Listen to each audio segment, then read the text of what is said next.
Hi everybody, welcome back to the HardReset.Info channel. Today I'm going to tell you how to enable the Raise to Wake and double tap gesture to wake on your Google Pixel 10 Pro. So actually, this process is quite easy. At first, go to your system phone settings and then go straight to the system over here.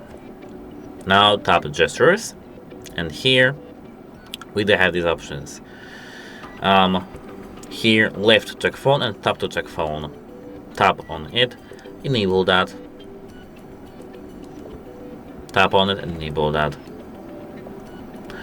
As you can see now, we can check that if we lift our phone, it automatically comes up turned on. And if we tap, we can see that it's turning on and waking up. And that's it for this video. If you found this video helpful, please consider subscribing to our channel and leaving a like under this video. That's it, hope it helps you and goodbye.